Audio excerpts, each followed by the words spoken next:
Assalamualaikum warahmatullahi wabarakatuh. Selamat datang di channel Bicara Saja. Namanya Aji Setiawan, usia 24 tahun, pemuda asal Banyuwangi. Ia adalah anak pertama dari 3 bersaudara, yang merantau ke luar negeri dengan harapan bisa membantu ekonomi keluarganya.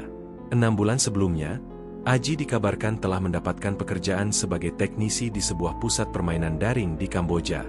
Keluarganya di Jawa Timur sempat lega, hingga komunikasi mereka terputus total 2 bulan lalu. Awal Juni 2025, pagi hari yang tenang di sebuah desa kecil di Provinsi Sisaket, Thailand. Seorang nelayan tua, Pak Thamarat, sedang menarik jaring di pinggiran Sungai Mekong. Air tenang itu selama ini memberi makan keluarganya. Namun hari itu, jaringnya menyangkut sesuatu yang besar dan berat. Dengan susah payah, ia menarik benda itu ke tepi. Saat tubuh itu muncul ke permukaan, bau amis darah langsung menyengat. Mayat pria muda, masih mengenakan celana training gelap dan jaket lusuh. Wajahnya bengkak, namun masih bisa dikenali. Ada bekas luka bedah besar di sisi perut, jahitannya kasar, seperti dijahit pakai benang biasa. Darah mengering di sekitar bekas luka. Dan yang paling mengerikan, kedua ginjalnya hilang. Pak Thamarat segera melapor ke aparat desa. Tak lama, polisi daerah datang dan langsung mengevakuasi jasad itu ke rumah sakit provinsi. Dokter forensik menyatakan korban meninggal akibat pendarahan hebat pasca operasi ilegal. Yang mengejutkan, di saku korban ditemukan KTP Indonesia dan salinan paspor atas nama Aji Setiawan. Berita ini cepat menyebar. Media Thailand dan Kamboja mulai memberitakan penemuan mayat asing di Sungai Mekong yang diduga korban perdagangan organ. Namun, berita itu sempat dibungkam. 2 hari setelahnya, datang seorang wanita muda, Indri Rahmawati, ke KBRI Bangkok. Ia mengaku sebagai adik korban. Ia menunjukkan percakapan terakhir dengan Aji 2 bulan lalu, yang menyebut bahwa Aji sedang dijaga oleh orang-orang bersenjata di wilayah Sihanoukville, Kamboja. Dia bilang tempat kerja itu bohong. Mereka tak izinkan dia keluar. Dia sempat kirim lokasi, tapi setelah itu hilang, ujar Indri dengan suara bergetar. KBRI mencoba menelusuri informasi itu, tapi otoritas Kamboja bungkam. Anehnya, data Aji sebagai tenaga kerja tidak pernah tercatat secara resmi. Ia masuk Kamboja melalui jalur Thailand menggunakan visa turis.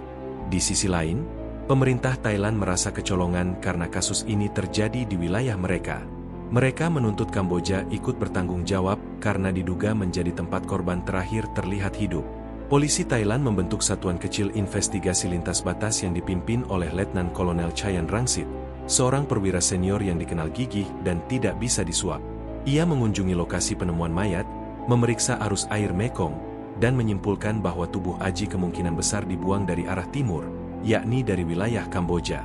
Chayan mulai menyusun peta kasus. Ia menghubungkan kasus ini dengan 2 penemuan mayat lainnya dalam 3 bulan terakhir. 2 pria muda Asia yang juga ditemukan tanpa ginjal di wilayah Provinsi Ubon Ratchathani dan Nakhon Phanom. Polanya serupa. Luka operasi tidak steril, ginjal hilang, dan tidak ada identitas resmi kecuali potongan data pribadi yang disobek. Bersamaan dengan penyelidikan itu, sebuah video anonim dikirim ke kantor berita independen Thailand. Video itu menampilkan rekaman kondisi penampungan gelap yang disebut berada di perbukitan Kamboja dekat Banteay Meanche. Dalam video itu terlihat puluhan orang Asia Tenggara, kebanyakan muda, dikurung dalam satu ruangan sempit, beberapa mengenakan infus, beberapa tampak lemas. Suara dalam video menyebut bahwa mereka adalah komoditas segar untuk rumah sakit rahasia. Video itu langsung viral. Pemerintah Thailand memperketat pengamanan perbatasan. Sementara di Indonesia, publik mulai bertanya, siapa yang mengirim anak-anak muda ini ke luar negeri tanpa perlindungan? Beberapa LSM seperti Migran Watch dan Serikat TKI Global mulai menyuarakan tekanan ke pemerintah Indonesia. Nama-nama agen perekrutan ilegal mulai disebut. Salah satunya, seorang pria bernama Johan Lesmana, yang mengaku sebagai penyalur kerja resmi ke Kamboja tapi tidak terdaftar di BP2MI. Sementara itu, Indri tak tinggal diam. Ia mendatangi kantor pusat BP2MI di Jakarta dan menyerahkan seluruh data komunikasi Aji sebelum hilang. Ia juga membawa barang bukti voice note terakhir dari Aji. Indri, kalau aku nggak bisa pulang, tolong kasih tahu bapak ibu ya. Mereka kayaknya mau ambil ginjalku. Aku nggak bohong. Tolong cariin aku. Aku takut. Voice note itu viral di media sosial, menggugah kemarahan netizen Indonesia. Tagar ginjal TKI dan selamatkan TKI mulai trending. Tekanan ke pemerintah Indonesia dan Thailand meningkat. Tapi yang lebih menegangkan, konflik diplomatik antara Thailand dan Kamboja mulai memanas. Kamboja menolak semua tuduhan dan menyebutnya propaganda untuk mencemarkan nama baik. Tidak ada fasilitas ilegal di wilayah kami. Jika mayat itu ditemukan di Thailand, uruslah sendiri, ujar perwakilan Kementerian Dalam Negeri Kamboja. Namun Letkol Chayan punya rencana sendiri. Bersama tim intelijen kecil yang terdiri dari 4 anggota, ia merancang penyusupan diam-diam ke wilayah Kamboja untuk membuktikan apa yang tak bisa dilakukan lewat jalur resmi. Ia menghubungi seorang informan lokal bernama Sohem, yang pernah jadi sopir logistik di wilayah perbatasan. Sohem menyebut satu nama tempat yang menyeramkan, Klinik An Long Feng. Klinik itu hanya buka malam. Tak ada papan nama. Pasien datang dan pergi. Tapi yang saya tahu, tak semua pasien keluar hidup-hidup, ujar Sohem. Dan misi itu pun dimulai. Nama gadis itu Farida Lestari, 23 tahun, berasal dari Karawang. Ia adalah salah satu dari sekian banyak TKI yang direkrut oleh seorang agen bernama Johan Lesmana, dengan janji pekerjaan sebagai resepsionis di hotel di Phnom Penh. Namun saat tiba di Kamboja, Farida tidak dibawa ke hotel manapun. Ia dan 7 wanita lainnya malah dikurung di sebuah rumah bertembok tinggi, tanpa jendela, di dekat wilayah Sihanoukville. Di sanalah mimpi buruk dimulai. Mereka tidak diizinkan keluar. Ponsel disita. Setiap 2 hari, seseorang datang dan memeriksa tekanan darah, mata, dan urin mereka. Awalnya Farida mengira itu hanya pemeriksaan kesehatan rutin. Tapi ia mulai curiga saat seorang temannya, Indra Gunawan, pria asal Lampung, tiba-tiba dibawa pergi setelah hasil pemeriksaan darahnya dianggap ideal. Indra tak pernah kembali. Rumah itu terletak di belakang sebuah kasino mewah, yang selalu ramai setiap malam. Tapi bagian belakang bangunan itu jauh dari pandangan umum. Ada tembok tinggi, pagar baja, dan kamera CCTV di setiap sudut. Menurut Farida, mereka tidur di lantai 2, sempit, hanya diberi kasur tipis dan 1 ember untuk mandi. Mereka dipanggil hanya dengan nomor. Farida dikenal sebagai nomor 5. Pada suatu malam yang hujan, pintu kamar dikunci lebih awal. Namun salah satu TKI pria, bernama Bagus, berhasil mencungkil ventilasi udara dengan sendok yang ia simpan diam-diam. Farida dibantu naik ke lubang ventilasi dan berhasil keluar lewat atap. Ia melompat ke semak-semak belakang, lalu berlari sejauh mungkin. Tak tahu arah, ia hanya mengandalkan insting. Setelah 4 jam berjalan di hutan, kakinya luka parah dan ia nyaris pingsan. Farida akhirnya ditemukan oleh seorang petani lokal bernama Pok Lang, yang membawanya ke pos polisi di Provinsi Koh Kong, wilayah Thailand yang berbatasan dengan Kamboja. Saat sadar, Farida histeris dan menyebut, "Ginjal. Mereka ambil ginjal teman-temanku." Kisah Farida segera ditindaklanjuti oleh Letkol Chayan Rangsit, yang langsung menginterogasinya. Farida menunjukkan gambaran kasar rumah penampungan itu. Ia juga menyebut nama seorang pria berwajah sipit, berkepala plontos, yang sering datang memeriksa para tahanan. Farida mengingat betul namanya disebut-sebut sebagai Dr. Saret. Sementara itu, Indri Rahmawati terus mendesak KBRI Bangkok agar menyelidiki kasus kakaknya. Ia bahkan menghubungi jurnalis lokal Thailand dan memberikan voice note terakhir dari Aji kepada media. Hal ini membuat tekanan publik semakin besar. Di sisi lain, Johan Lesmana, sang agen perekrut, masih bebas di Jakarta. Namun keberadaannya mulai terendus setelah ada korban lain yang melaporkan pernah bertemu Johan di Bandara Soekarno-Hatta. Johan dikenal licin. Ia selalu berganti nomor telepon dan menggunakan dokumen palsu atas nama perusahaan fiktif. Tapi satu yang pasti, ia terhubung langsung ke jaringan Kamboja dan Thailand. Letkol Chayan, didesak oleh tekanan media dan diplomasi yang semakin runyam, memutuskan untuk menjalankan misi rahasia. Bersama tim kecilnya, 2 sniper, 1 ahli IT, dan seorang penerjemah Khmer, ia menyusup ke wilayah Sihanoukville. Dengan bantuan Sohem, informan lokal, mereka mencari lokasi yang cocok dengan deskripsi Farida. Dalam waktu 2 malam, mereka berhasil menemukan bangunan mencurigakan di belakang kasino besar milik konglomerat lokal. Bangunan itu sesuai dengan yang digambarkan Farida, tak berlogo, dijaga ketat, dan memiliki pola pergerakan kendaraan yang tidak biasa. Beberapa malam, ambulans tanpa tanda pengenal keluar masuk tanpa membawa pasien. Chayan dan tim mengaktifkan drone pengintai kecil, dan merekam aktivitas di lantai 2 bangunan. Dalam satu rekaman, mereka melihat seorang pria muda dalam kondisi lemah digotong masuk ke ruangan operasi. Tak lama, 2 pria berpakaian dokter keluar sambil membawa coler box bersegel medis. Chayan tahu, ini bukan lagi sekadar rumor. Ini operasi bedah organ ilegal berskala besar.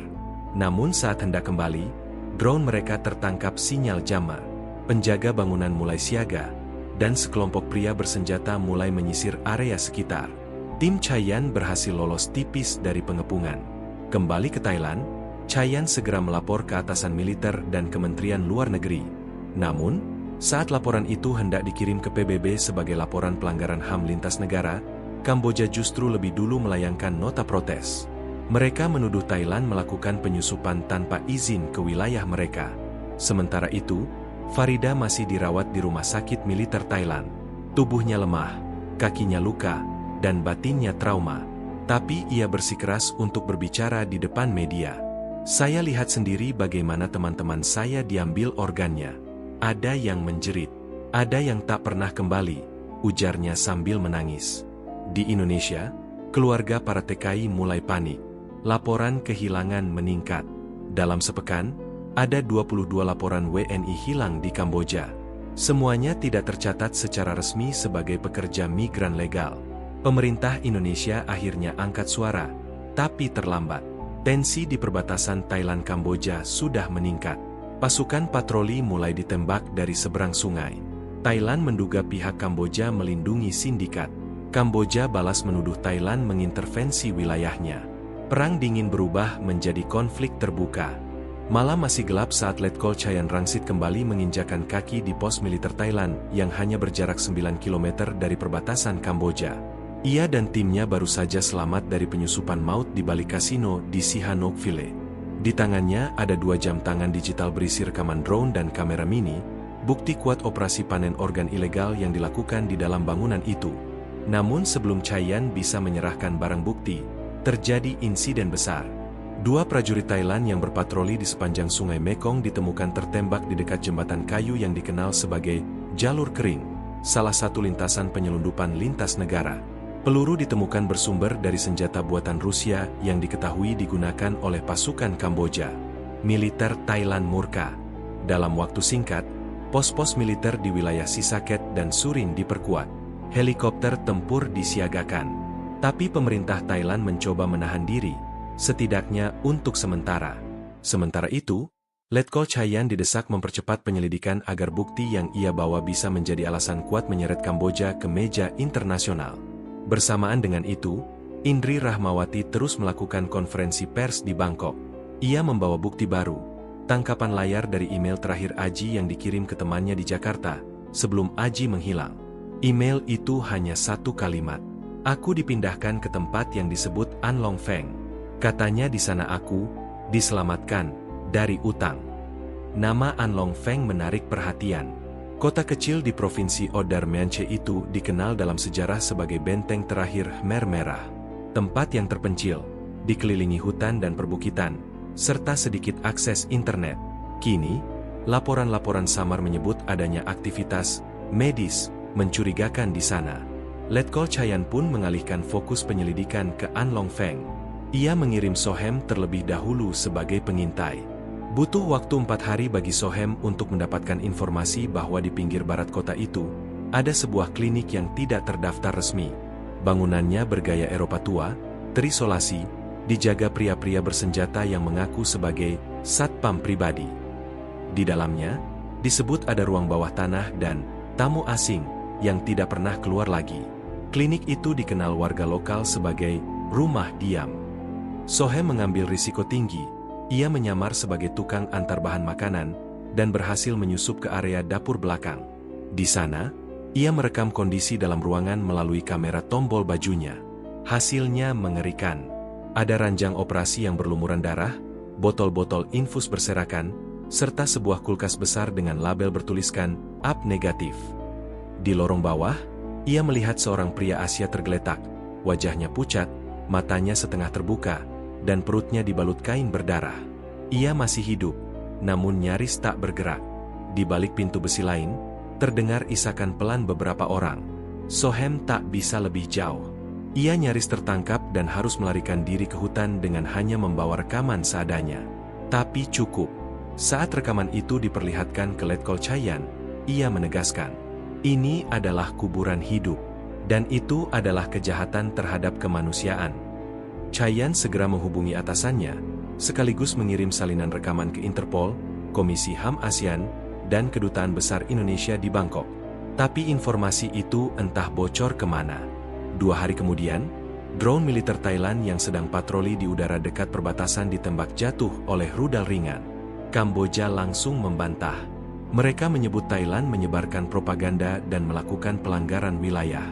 Namun Letkol Chayan tahu, ini bukan sekadar konflik kecil. Ada kekuatan politik dan uang besar yang bermain di balik klinik An Long Feng. Sementara itu di Jakarta, Johan Lesmana menghilang. Rumahnya di Cikarang digerebek, tapi kosong. Laptopnya ditemukan, namun sudah diformat. Polisi hanya menemukan satu petunjuk penting, daftar nama 43 WNI yang sebagian besar adalah TKI, lengkap dengan golongan darah dan status medis. Data itu mengejutkan. Dari 43 nama, 17 sudah dilaporkan hilang oleh keluarga ke BP2Mi dalam 1 tahun terakhir. Di sisi lain, Farida Lestari, yang kini tinggal sementara di rumah aman Thailand, mulai membuka lebih banyak cerita. Ia menyebut bahwa sebelum ia melarikan diri, ada satu orang Indonesia yang sempat bicara padanya diam-diam. Pria itu bernama Rifki, asal Kalimantan Selatan. Ia dijuluki pasien yang tertunda, karena tubuhnya dianggap belum siap untuk operasi. Rifki membisikkan padanya, kalau kau bisa kabur, ingat satu nama. Dokter kepala mereka itu bukan orang Kamboja. Dia dari Filipina. Namanya Marquez. Dr. Marquez.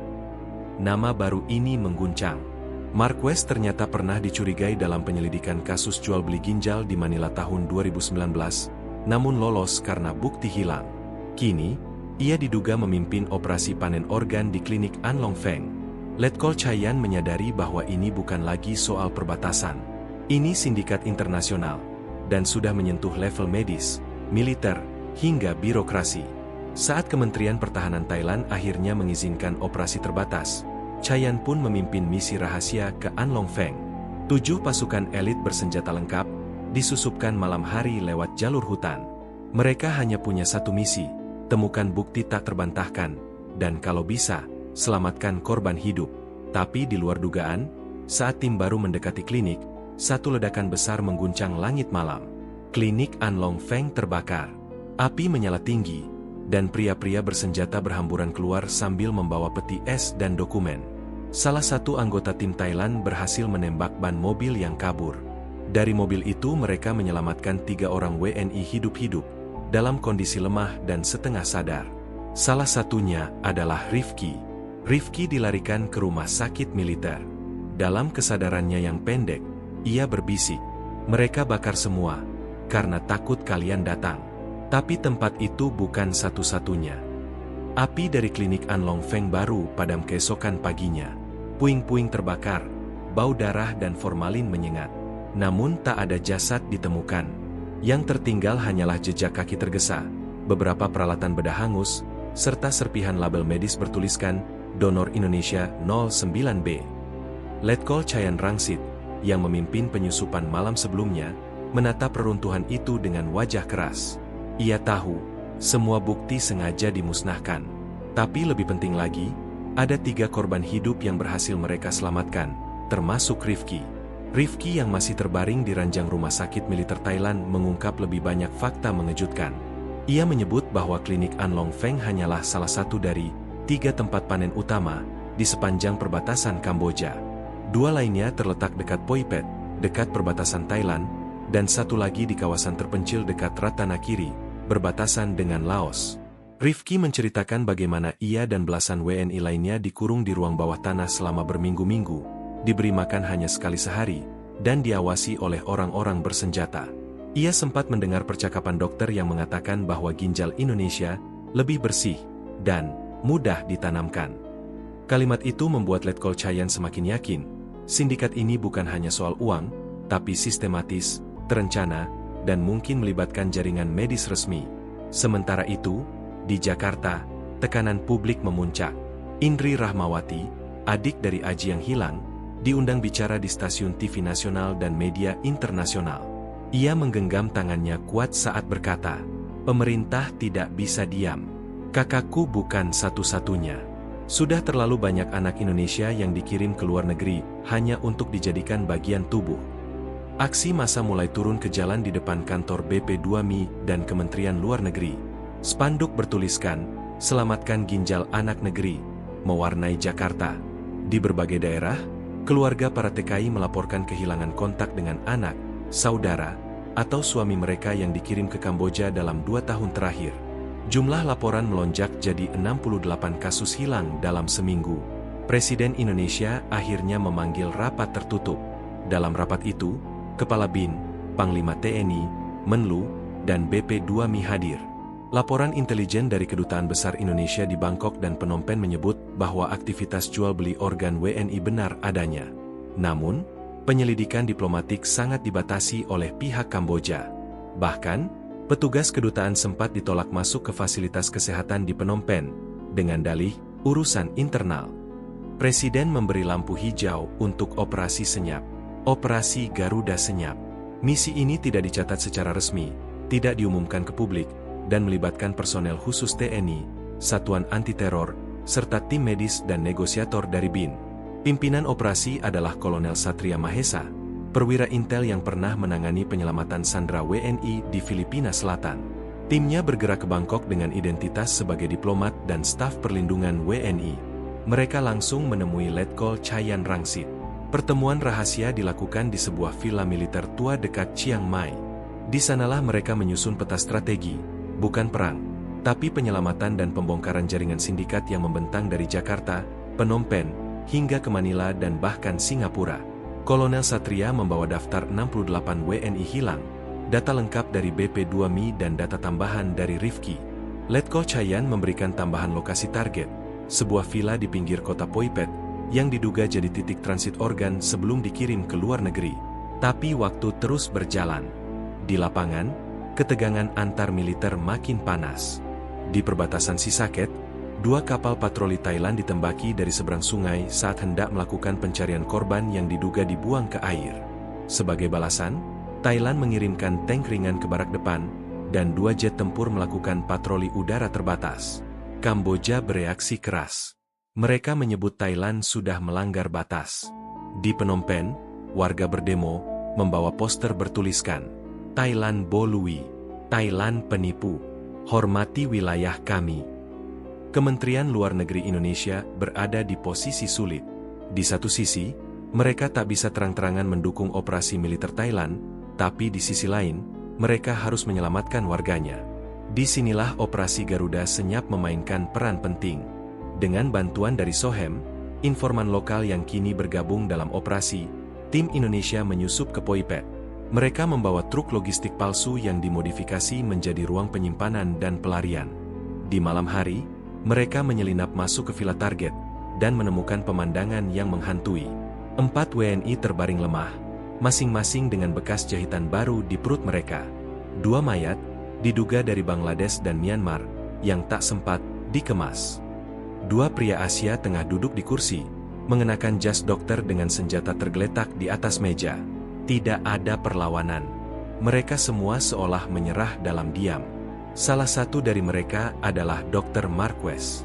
Setelah difoto dan diinterogasi singkat, ia mengaku bekerja atas kontrak medis dari yayasan kesehatan swasta yang berkantor di Singapura.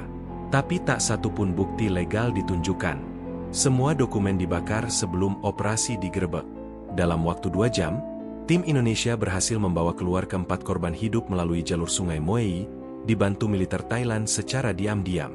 Namun, saat misi dianggap sukses, kabut pagi hari membuka fakta baru yang lebih menakutkan. Di sepanjang sungai Mekong, warga menemukan 13 jenazah WNI dalam kondisi terikat dan tanpa organ dalam, hanyut di antara lumpur dan sampah. Media Thailand dan internasional langsung meliput. Ini bukan lagi soal sindikat gelap. Ini genosida terhadap rakyat sipil tak bersenjata. Subuh masih basah ketika sirine terdengar memekakan di sepanjang barak militer Thailand di wilayah Sisaket, hanya beberapa kilometer dari batas Kamboja. 3 personel militer Thailand tertembak dalam patroli malam. 2 meninggal, 1 kritis. Penembakan terjadi tepat di sektor perbatasan yang berdekatan dengan area pengungsian rahasia tempat korban TKI yang berhasil diselamatkan dari klinik Poipet baru saja ditampung. Letkol Chayan Rangsit terpaku melihat foto tubuh prajurit yang tertembus peluru. Senjata yang digunakan identik dengan AK-103 buatan Rusia, jenis yang banyak digunakan oleh militer Kamboja dan kelompok paramiliter di kawasan Asia Tenggara. Tak butuh waktu lama, baku tembak pun pecah sepanjang Sungai Moei. 3 helikopter tempur Thailand melakukan manuver menekan, dan Kamboja merespons dengan artileri ringan dari seberang bukit. Konflik ini bukan lagi kabar burung. Ini perang terbuka. Pemerintah Thailand memanggil duta besar Kamboja dan mengecam provokasi militer terhadap pasukan keamanan. Sementara itu, Kamboja menuding Thailand telah melanggar wilayahnya dengan melakukan operasi ilegal bersama militer asing, mengarah ke keterlibatan Indonesia. Jakarta mendidih. Semua langkah operasi Garuda Senyap harus dihentikan. Presiden memanggil Kolonel Satria Mahesa dan meminta laporan penuh. Namun Satria, yang masih berada di Bangkok, mengirim rekaman suara dari Rifki, yang telah pulih sebagian dan kini mampu bersaksi dengan tenang. Rifki menyebut satu nama penting, Arkam Sudiro. Arkam adalah warga Indonesia, mantan agen imigrasi nakal, yang kini diduga menjadi penghubung antara perekrut TKI ilegal dan sindikat medis lintas negara. Ia berada di Phnom Penh dan dikenal oleh beberapa WNI sebagai sosok yang menjanjikan pekerjaan, namun kemudian menghilangkan mereka setelah tiba di Kamboja. Rifki mengingat satu kalimat yang diucapkan Arkam sebelum dirinya disekap. "Kamu harus bangga. Ginjalmu akan menyelamatkan anak pejabat di Abu Dhabi." Kalimat itu mengubah segalanya. Jaringan ini bukan hanya beroperasi di Asia Tenggara. Pasar utama mereka adalah Timur Tengah, terutama negara-negara kaya yang membutuhkan donor organ cepat tanpa prosedur legal yang panjang. Satria segera menghubungi Atase Pertahanan Indonesia di Singapura dan Uni Emirat Arab.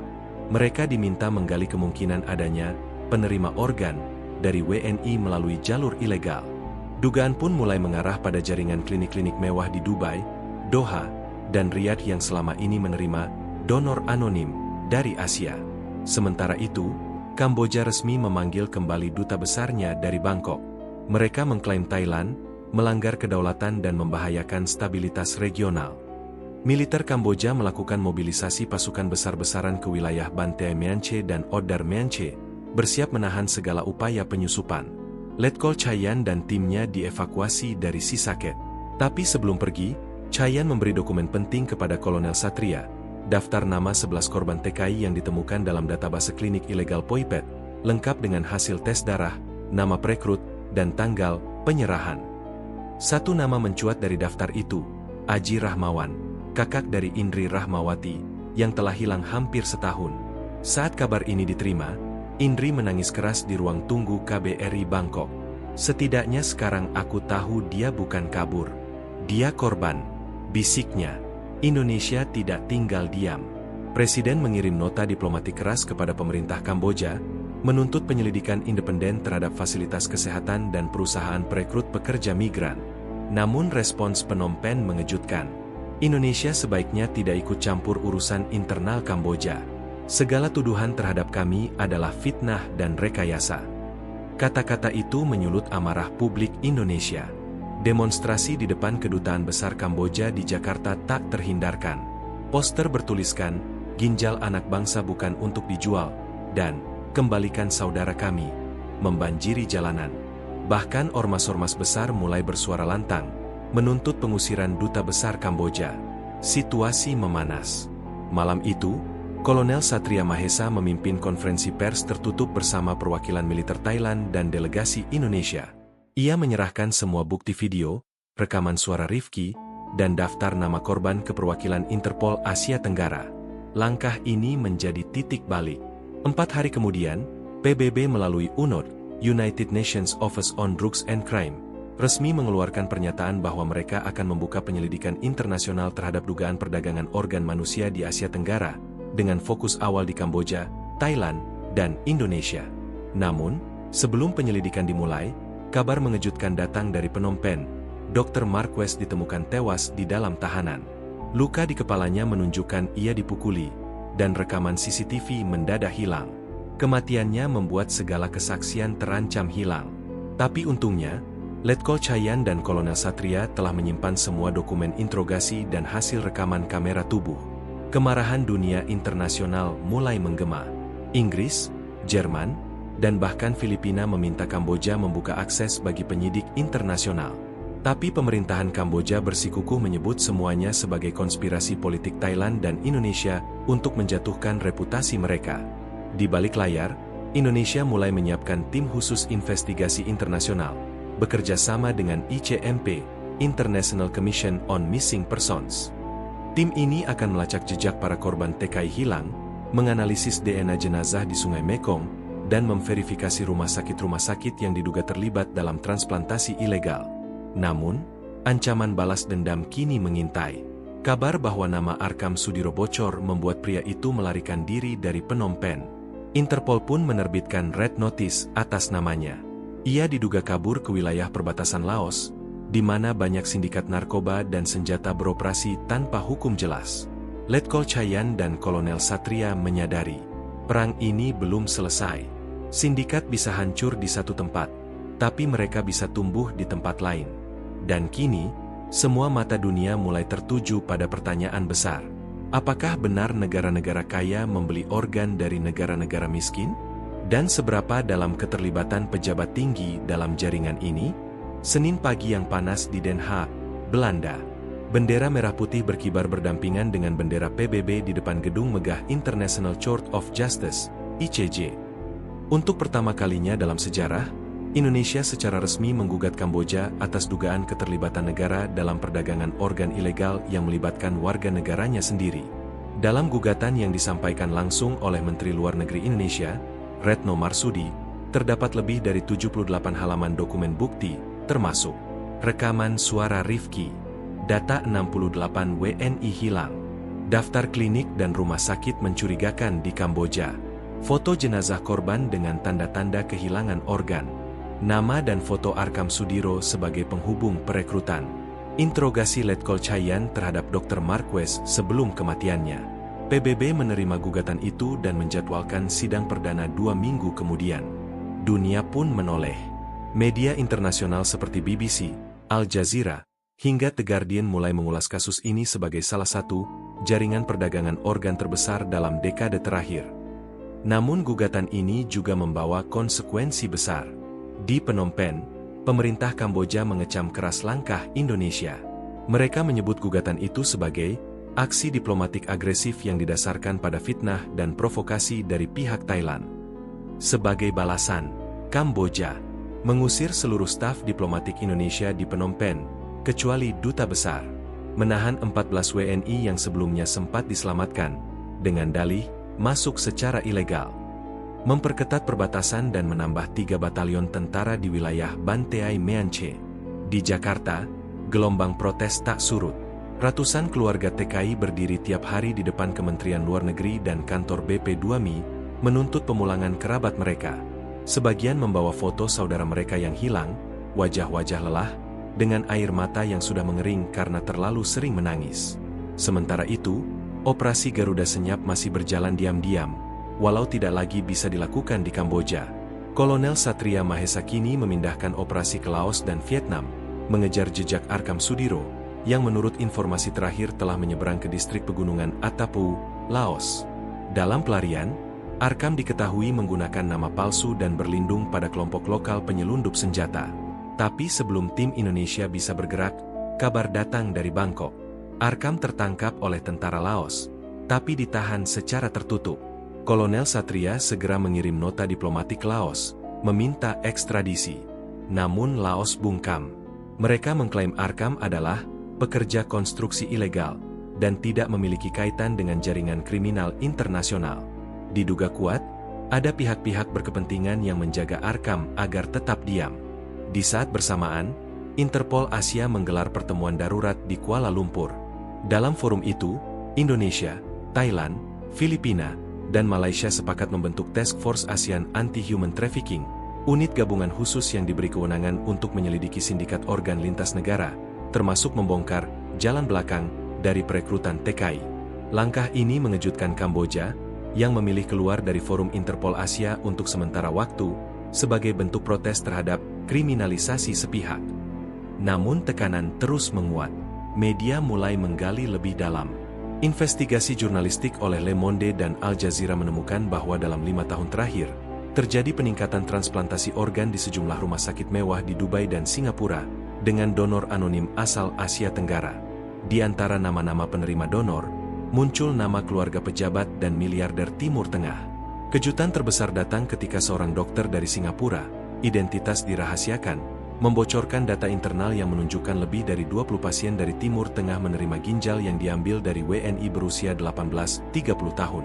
Bukti itu kemudian diserahkan kepada ICJ. Sementara itu, keluarga Indri Rahmawati, adik dari Aji yang hilang, diundang ke PBB untuk bersaksi dalam sidang HAM. Di hadapan para delegasi dunia, Indri dengan suara bergetar berkata, "Kami tidak minta banyak. Kami hanya ingin saudara kami pulang.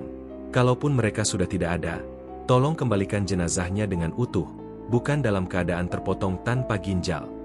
Suaranya mengguncang dunia. Banyak negara mulai menyatakan dukungan bagi gugatan Indonesia. Jerman dan Belanda mengirim surat terbuka mendesak investigasi penuh. Norwegia dan Kanada menyatakan siap mendanai penyelidikan forensik jenazah-jenazah di Sungai Mekong. Australia mengirim tim ahli DNA untuk membantu mengidentifikasi korban. Di dalam negeri, Indonesia mulai menggali ke dalam. BP2Mi membentuk unit khusus investigasi terhadap agen-agen pengiriman ilegal yang diduga bekerja sama dengan sindikat. Dalam waktu 2 minggu, 19 kantor perekrutan ditutup, 11 orang ditahan. Salah satu dari mereka mengaku, "Kami dijanjikan komisi besar tiap kali berhasil kirim satu anak muda ke Phnom Penh. Mereka nggak bilang buat kerja, cuma disuruh tes darah doang dulu. Setelah itu, hilang." Keterangan itu menegaskan bahwa perekrutan bukan hanya untuk tenaga kerja ilegal, tapi sudah sejak awal ditujukan untuk eksploitasi organ. Kembali ke Den Haag, proses di ICJ berlanjut. Pihak Kamboja mengirimkan tim pengacara, tapi lebih banyak diam dan menyangkal. Mereka tak mampu membantah bukti forensik, rekaman video, serta daftar rekening bank dari pihak rumah sakit swasta yang menerima dana dalam jumlah besar dengan pengirim dari Timur Tengah dan Kamboja. Ketika publik mendesak kebenaran, sebuah kejutan terjadi. Letkol Chayan Rangsit, yang telah pensiun dari militer Thailand, muncul dalam forum ASEAN Human Rights Assembly di Bangkok dan menyampaikan pengakuan bahwa selama bertahun-tahun, ia sudah mencurigai adanya operasi ilegal, namun ditekan untuk diam. "Saya bersaksi sebagai manusia, bukan prajurit. Saya sudah lihat puluhan jasad anak muda Indonesia, Bangladesh, Myanmar, semua tanpa organ. Ini bukan insiden, ini bisnis global." Pernyataan itu menjadi titik balik besar. Kamboja, yang sebelumnya bersikukuh tidak terlibat, mulai kehilangan dukungan. Bahkan Vietnam dan Laos mulai memberikan akses kepada tim investigasi Indonesia dan ICMP untuk menelusuri jejak jenazah yang melintasi Sungai Mekong. Kolonel Satria Mahesa yang memimpin langsung tim pencarian jenazah, akhirnya menemukan satu kantong plastik berisi 2 ginjal dan paspor atas nama Aji Rahmawan, terkubur di tepi sungai di Provinsi Stung Treng. Identitas DNA cocok. Keluarga Aji akhirnya bisa memakamkan putra mereka dengan layak. Namun semua ini baru awal. Jaringan ini masih aktif. Nama-nama baru bermunculan. Jaringan rumah sakit, perusahaan pengiriman organ, hingga broker lokal dan internasional mulai terkuak. Dan yang paling menakutkan, Arkam Sudiro hilang lagi. Dia dikabarkan berhasil kabur dari tahanan Laos dengan bantuan kelompok bersenjata di wilayah segitiga emas. Kini ia diyakini sedang menuju Tiongkok, mencoba menjual informasi kepada sindikat lain yang lebih besar dan lebih kejam. Langit kelabu menyelimuti kota Kunming, Provinsi Yunnan, Tiongkok, ketika Kolonel Satria Mahesa tiba bersama tim kecil dari Interpol Asia Tenggara. Kabar buronan utama mereka, Arkam Sudiro, yang berhasil melarikan diri dari tahanan Laos, kini terlacak di sebuah wilayah padat migran ilegal dan pelarian, tak jauh dari perbatasan Vietnam dan Myanmar. Namun ini bukan sekadar pelarian. Data intelijen menunjukkan bahwa Arkam datang bukan sebagai buronan, melainkan sebagai pembawa pasar baru. Ia membawa daftar calon donor dari Asia Tenggara dan jaringan rumah sakit yang bisa memproses pengambilan organ dalam waktu kurang dari 12 jam, dengan sistem transportasi udara rahasia menuju Tanzania, Sudan Selatan, dan bahkan Somalia. Dia tidak hanya menjual ginjal, dia menjual sistem. Begitu kata agen rahasia asal Prancis, yang bertugas mengendus pergerakan perdagangan organ internasional. Sementara itu, suasana dunia internasional terus memanas. Sidang ICJ di Den Haag berlangsung dengan intens.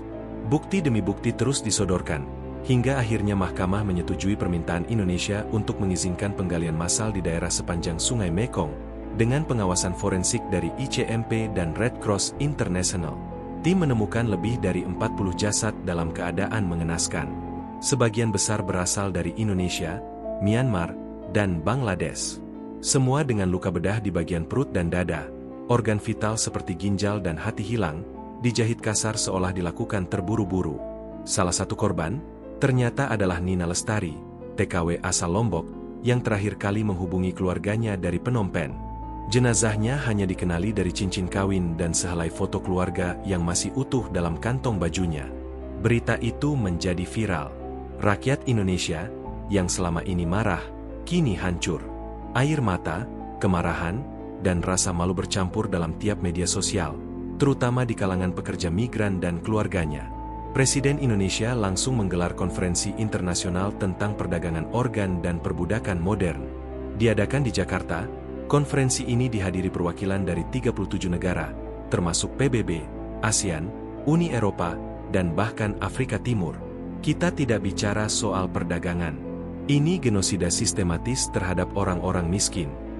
Demikian pidato Presiden dalam pembukaan, disambut tepuk tangan gemuruh. Sementara itu, Kolonel Satria terus memburu Arkam. Setelah penyamaran intens selama 9 hari di Kunming, ia berhasil mengidentifikasi sebuah klinik tak resmi yang dimiliki jaringan sindikat siang, kelompok kriminal Tiongkok yang mengatur perdagangan organ ilegal ke Afrika melalui pelabuhan darat. Klinik itu seperti pusat distribusi. Para korban datang dari Asia Tenggara, tubuh mereka diproses cepat, lalu organ disimpan dalam wadah pendingin medis yang dibawa ke Guangzhou, kemudian diterbangkan via maskapai kargo pribadi ke Nairobi, Kenya, dan Addis Ababa, Ethiopia.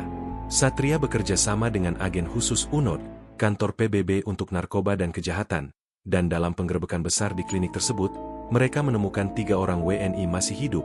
Salah satunya adalah remaja 17 tahun asal Pontianak, bernama Lutfi. Lutfi sempat direkrut untuk bekerja di Thailand sebagai sopir, tapi malah dibawa ke Laos, disuntik bius, dan dibawa dengan truk ke Tiongkok melalui perbatasan gunung. Dalam kondisi setengah sadar, ia melihat tubuh-tubuh manusia lain tergantung seperti boneka di dalam ruangan dingin. Saya kira saya sudah mati, tapi saya dengar mereka bilang, ginjal saya terlalu kecil. Jadi saya disuruh makan dan tidur dulu sampai berat saya naik. Satria dan timnya menangis mendengar kesaksian itu. Sementara Arkam, ia nyaris tertangkap di Nanning, tetapi berhasil lolos setelah terjadi ledakan kecil di terminal kereta cepat yang diduga kuat adalah pengalihan buatan sindikat. Namun satu hal kini pasti, Arkam bukan lagi pemain kecil. Ia kini bergabung dalam jaringan Hydra, organisasi kriminal lintas negara yang bergerak dalam penjualan organ, senjata, dan manusia. Dari laporan PBB terbaru, disebutkan bahwa jaringan ini beroperasi di lebih dari 12 negara, dengan pusat-pusat medis tersembunyi di hutan Kamboja, gua perbatasan Laos Tiongkok, rumah sakit desa di Tanzania, klinik bawah tanah di Aden, Yaman, dan bahkan satu rumah potong manusia di Mogadishu, Somalia. Dalam pertemuan darurat ASEAN pasca konferensi Jakarta, Indonesia, Thailand, dan Malaysia sepakat membentuk koalisi Tenggara anti perdagangan organ.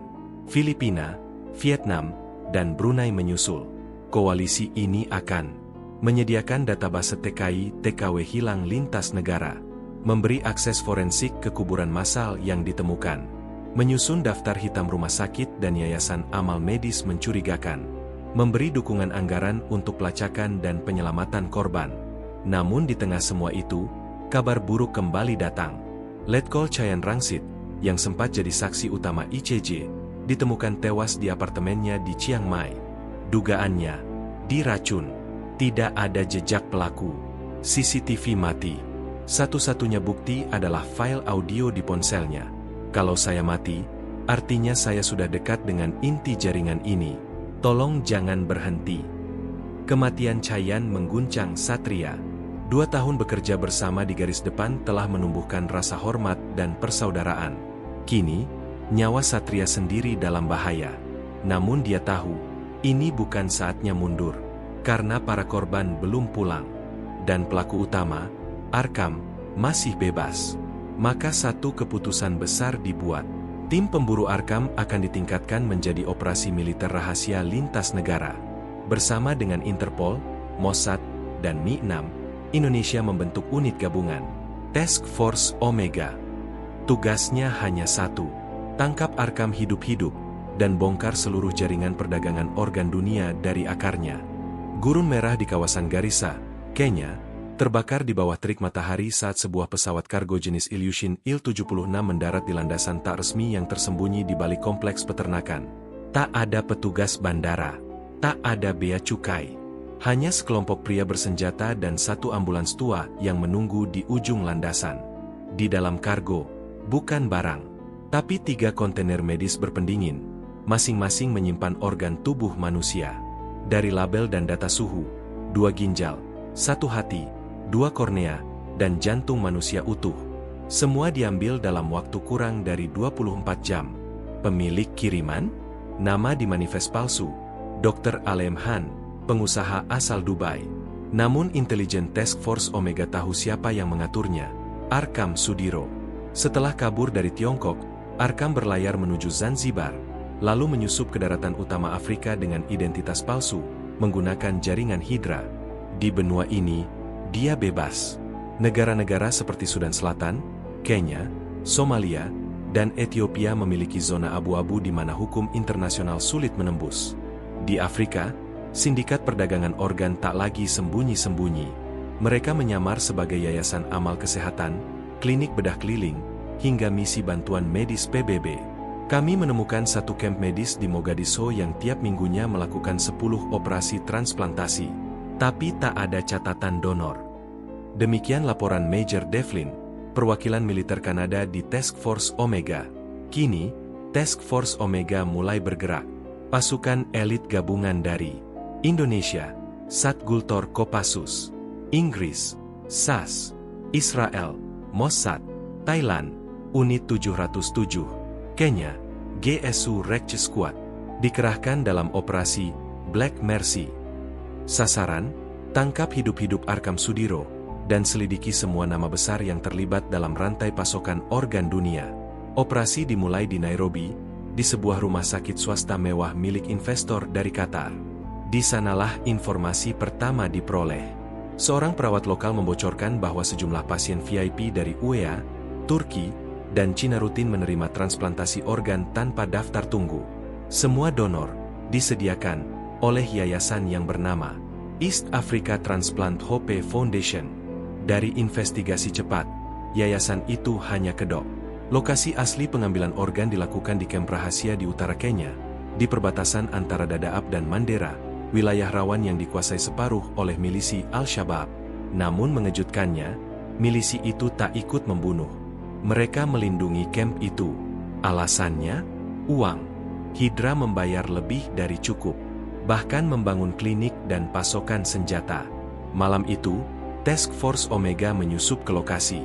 Lewat drone, mereka melihat bangunan seperti barak militer yang sebenarnya adalah rumah potong manusia.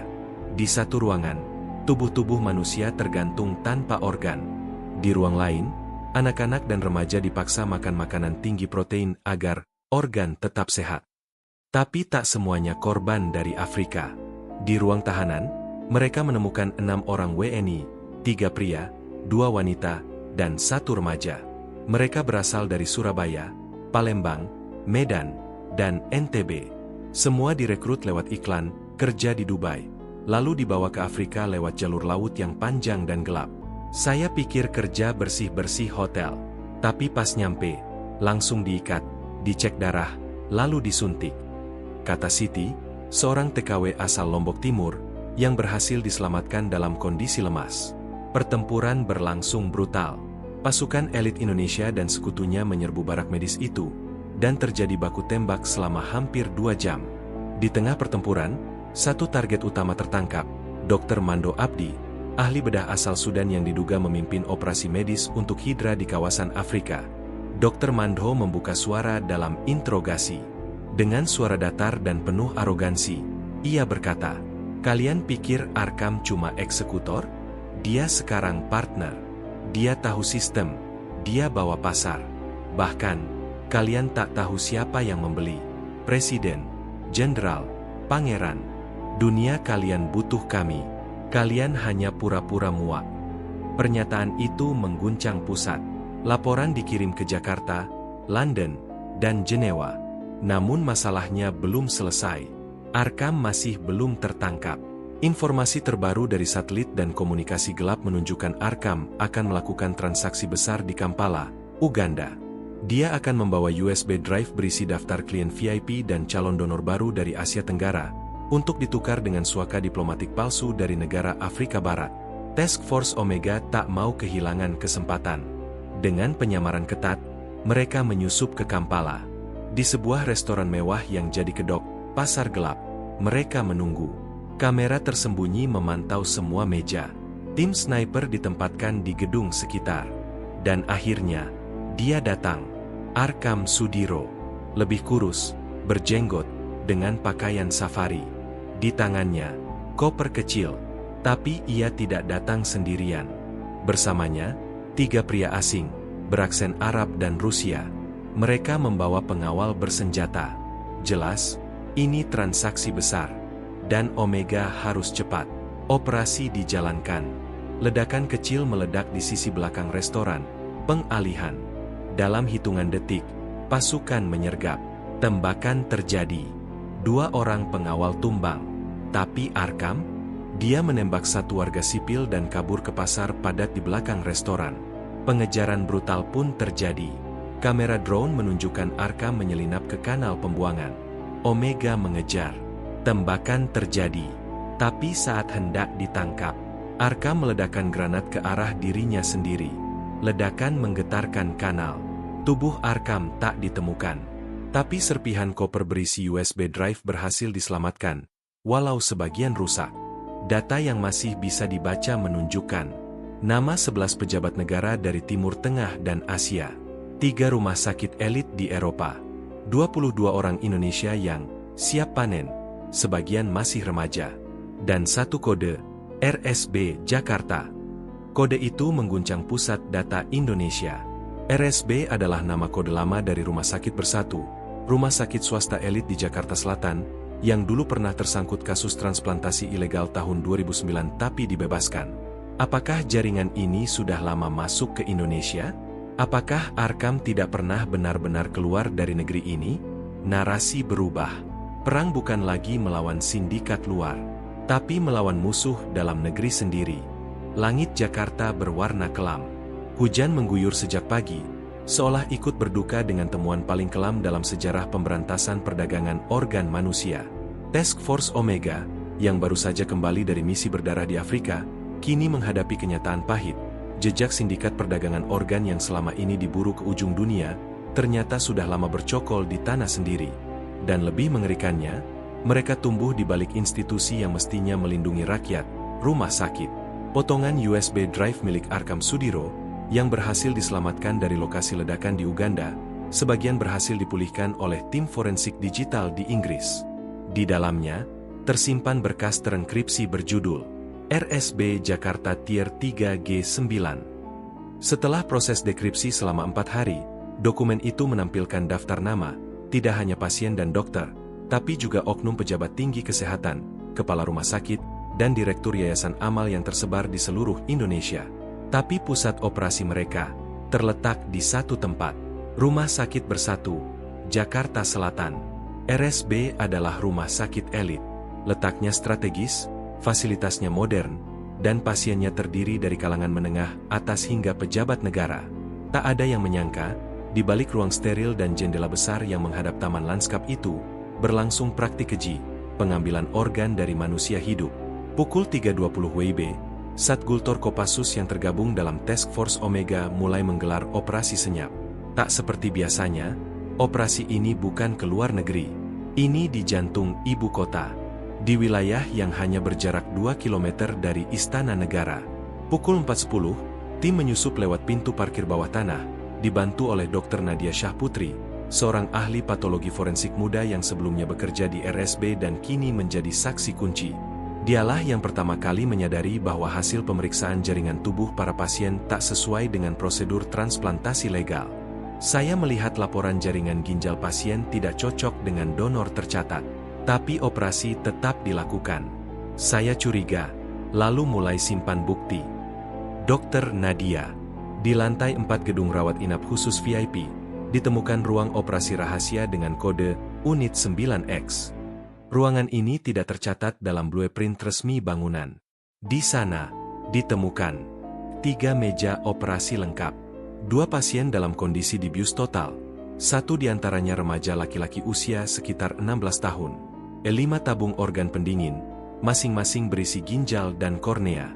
Identitas pasien belum bisa dipastikan, karena semuanya tak membawa dokumen.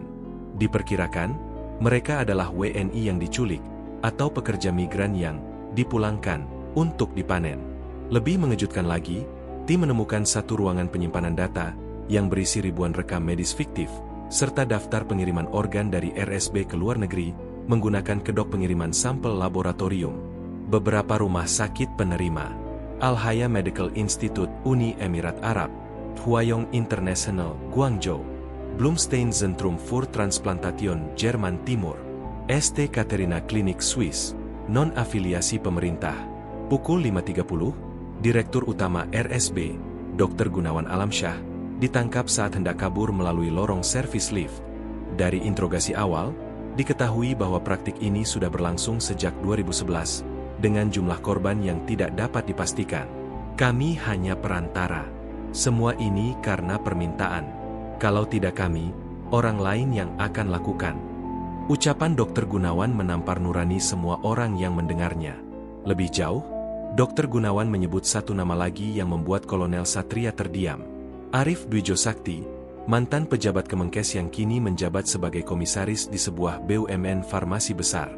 Dia disebut sebagai penjaga pintu, memastikan agar laporan rumah sakit yang mencurigakan tidak pernah naik ke Inspektorat Kesehatan. Sebagai imbalannya, Arif mendapat saham, dan rumah sakit mendapatkan proteksi hukum. Ketika Task Force Omega menyampaikan temuan ini ke pemerintah, Presiden Indonesia memanggil rapat darurat dengan KPK, BSSN, dan BIN. 1 keputusan penting dibuat: tangkap semua yang terlibat, tanpa kecuali. Pukul 7, KPK bersama Densus 88 dan TNI melakukan penyergapan ke 5 rumah dan 2 villa mewah milik para tersangka. Salah satu dari mereka sempat mencoba melarikan diri menggunakan helikopter pribadi dari kawasan Sentul, namun berhasil dicegat. Media meledak. Berita, RSB Jakarta Rumah Jagal Manusia, menjadi trending global. Unjuk rasa pecah di depan rumah sakit, Kementerian Kesehatan, dan kantor partai-partai besar. Mahasiswa, buruh migran, keluarga korban, semua turun ke jalan. Presiden dalam pidato resminya berkata, "Kami tidak akan melindungi siapapun. Negara akan membayar kegagalannya menjaga anak-anak bangsa. Tapi keadilan harus ditegakkan hari ini, agar darah para korban tidak sia-sia." Sementara itu, hasil penggalian makam massal di kampus bekas Yayasan Sosial Fiktif di Bekasi mengungkap 25 jasad tanpa organ dalam. Di antara korban, ada 2 anak-anak dan 3 TKI yang sebelumnya dinyatakan hilang di Kamboja. Temuan ini membuka mata publik. Sindikat ini bukan hanya soal keuntungan. Ini pembantaian sistematis terhadap kaum miskin. Namun satu teka-teki masih menggantung. Di mana Arkam? Meski USB miliknya ditemukan saat ledakan di Uganda, dan serpihan tubuh ditemukan di kanal, tes DNA menyatakan, itu bukan Arkam. Yang artinya, dia masih hidup. Dan dugaan terbaru menunjukkan, dia mungkin sudah kembali ke Indonesia. Beberapa sumber intelijen menyebutkan bahwa Arkam memiliki identitas baru, dan tengah bersembunyi di antara komunitas ekspatriat di Bali atau Yogyakarta, atau bahkan menggunakan wajah baru berkat operasi plastik di Thailand. Melihat betapa sistematis dan dalamnya jaringan ini, DPR mengesahkan undang-undang darurat tentang kejahatan perdagangan organ dan perbudakan medis. Isinya, hukuman mati bagi pelaku utama, pembekuan seluruh aset pribadi dan institusi terkait, perlindungan penuh bagi pelapor dan korban, audit nasional terhadap semua rumah sakit dan yayasan medis. Sementara itu, Task Force Omega tidak dibubarkan. Justru diperluas menjadi unit resmi di bawah naungan Presiden dan Dewan Keamanan Nasional, diberi kewenangan lintas batas, dan bekerja sama dengan Interpol serta WHO. Kini, semua mata tertuju pada narasi terakhir, pembalasan. Satu-satunya cara menutup luka panjang ini adalah menangkap Arkham Sudiro hidup-hidup. Bukan sekadar balas dendam, tapi untuk membongkar satu demi satu nama yang masih bersembunyi, baik di luar negeri maupun di dalam pemerintahan sendiri. Karena jika dibiarkan, penjagalan manusia bisa terus berlangsung, dengan baju jas putih, papan nama rumah sakit, dan kata-kata amal sebagai kedoknya. Udara dingin menyelimuti lereng. Di balik kabut tipis, siluet seorang pria berdiri menghadap timur, di atas batu besar yang menghadap lembah. Dia tampak seperti peziarah, mengenakan topi bundar, sarung Bali, dan baju putih longgar. Namun, jika diperhatikan lebih dekat, terdapat sesuatu yang tidak wajar pada wajahnya. Bekas operasi plastik, hidung yang tak alami, kulit yang terlalu kencang untuk usianya. Setelah 8 bulan pelarian, jejaknya akhirnya ditemukan oleh Task Force Omega, yang kini sudah menjadi bagian dari unit rahasia di bawah Dewan Keamanan Nasional. Jejak awal ditemukan dari catatan pembayaran villa pribadi di kawasan Ubud yang dilakukan atas nama Dewa Mahindra, pria keturunan campuran yang tidak pernah terdaftar dalam sensus. Wajahnya mirip dengan Arkham, tapi cukup berbeda untuk menipu sistem biometrik bandara. Namun, Dr. Nadia Syahputri, dengan cermat mencocokkan hasil rekonstruksi digital wajah Arkham pasca operasi dari data Thailand dan Singapura. Hasilnya cocok. Nama palsu itu hanyalah kamuflase. Kolonel Satria Mahesa memimpin sendiri operasi penangkapan. Saat ditangkap di villa pribadi mewah, Arkham tidak melawan. Ia duduk santai di ruang meditasi, meminum teh jahe, seolah menunggu. Tak ada senjata, tak ada pasukan bayaran. Hanya seorang pria tua yang tahu waktunya sudah tiba. Jangan tembak. Aku datang bukan untuk kabur, tapi untuk bicara, katanya lirih. Di ruang interogasi militer di Jakarta, Arkham membuat permintaan tak lazim. Izinkan aku berbicara langsung ke rakyat Indonesia. Di depan kamera, aku akan buka semuanya, tanpa disensor. Permintaan itu membuat kontroversi. Pemerintah awalnya menolak. Namun desakan publik, serta keyakinan bahwa pengakuan Arkham bisa membuka simpul terakhir jaringan sindikat ini, membuat keputusan diambil. Tanggal 14 Agustus. Jam 20 waktu Indonesia Barat. Semua stasiun televisi Indonesia memutuskan siaran reguler. Tayangan live dimulai. Di balik kaca transparan sebuah ruangan putih steril, duduk seorang pria tua dengan pakaian tahanan khusus. Di belakangnya, bendera merah putih dan logo TNI. Kamera menyorot dengan sudut datar. Tak ada suara musik, hanya napas berat Arkham. Dan dia mulai bicara. Nama saya Arkham Sudiro. Saya pernah menjadi diplomat, penasihat medis, pengusaha. Tapi yang sebenarnya, saya adalah penjual tubuh manusia. Saya bukan memulai ini, tapi saya menyempurnakannya. Saya buat sistemnya, logistiknya, alurnya. Dari desa di Nusa Tenggara, ke perbatasan Thailand, hingga ruang bedah di Swiss. Semua saya rancang untuk tak pernah gagal. Saya pernah disambut oleh pejabat tinggi di Asia dan Eropa, karena mereka tahu, satu ginjal bisa bernilai 250 juta rupiah. Tapi satu tubuh hidup, bisa lebih dari 3 miliar. Dan kalian semua tahu siapa pembelinya. Saya tidak bicara hanya tentang saya bicara tentang sistem. Rumah sakit, yayasan amal, agen pekerja migran, bandara, bea cukai, petugas kedutaan. Semua tahu. Sebagian menutup mata, sebagian dapat bagian, dan sebagian ikut menikmati hasilnya. Tapi saya lelah. Saya sudah melihat terlalu banyak darah. Terlalu banyak mata anak kecil yang ditinggal mati ibunya karena saya ambil ginjalnya untuk orang kaya di Singapura. Lalu ia berkata, sebelum siaran dimatikan. Kalau kalian pikir saya satu-satunya, kalian salah. Ada ratusan Arkham Sudiro lain. Bahkan beberapa dari kalian yang menonton, mungkin bagian dari mereka. Siaran terhenti. Tayangan kembali ke berita malam. Tapi Indonesia tidak akan pernah sama lagi.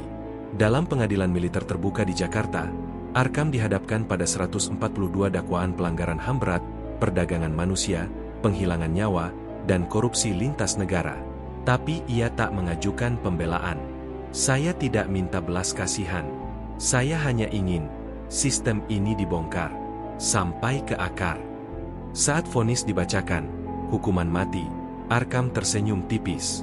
Tidak bangga, tidak sedih. Seperti seseorang yang sudah siap menerima neraka. Di luar negeri, dampaknya tak kalah besar. Thailand dan Kamboja akhirnya menandatangani perjanjian damai terbatas.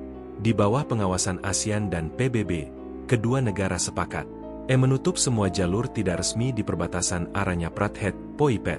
Membentuk komisi bersama penanganan perdagangan organ. Membuka akses investigasi bersama terhadap rumah sakit dan yayasan yang terlibat. Pemerintah Indonesia mengirim utusan khusus untuk duduk di dalam komisi tersebut. Bahkan Dr. Nadia Syahputri diangkat sebagai ketua tim ahli regional. Kolonel Satria Mahesa mendapat bintang jasa dan mandat untuk membentuk pasukan elit anti perdagangan manusia di bawah TNI secara permanen. Dalam setahun, lebih dari 300 TKI yang sebelumnya hilang berhasil ditemukan. Beberapa masih hidup, banyak yang telah tewas. Puluhan rumah sakit dan klinik fiktif di 4 negara dibekukan. Tapi satu kalimat terakhir Arkham terus membayang di kepala rakyat Indonesia. Saya bukan satu-satunya. Akan ada Arkham-Arkham lain.